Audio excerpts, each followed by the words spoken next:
Bonjour à toutes, bonjour à tous, je m'appelle Yvan et ce matin je voulais partager avec vous une portion de la parole de Dieu, notamment dans l'évangile de Luc chapitre 24 à partir du verset 13 et suivant. Vous pourrez lire toute l'histoire, mais ce qui m'a interpellé et que je voulais partager avec vous, c'était l'attitude des disciples d'Emmaüs qui faisaient chemin dans un village à proximité de Jérusalem après les événements de la crucifixion et la mort de notre Seigneur Jésus.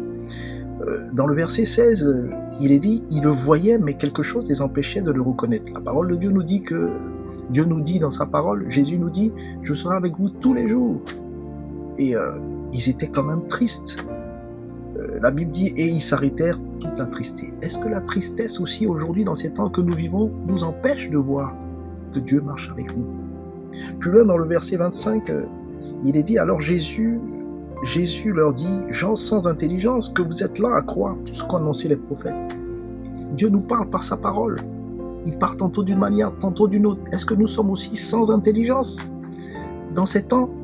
Est-ce que nous ne pouvons pas percer la pensée de Dieu, la volonté de Dieu, le règne de Dieu, le désir de Dieu pour nous, malgré tout?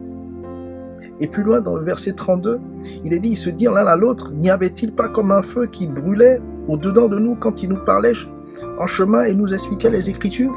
Je pense que l'une des questions importantes qu'il faille que nous nous posions en tant que croyants aussi, c'est l'état de notre connexion avec le Saint-Esprit. Toute rupture de connexion avec le Saint-Esprit nous empêche de voir la main de Dieu, nous empêche de comprendre la pensée de Dieu, nous empêche de réaliser le désir de Dieu concernant son royaume et son vœu pour chacune de nos destinées. Dieu a un plan, Dieu a tout prévu, Dieu a tout coordonné.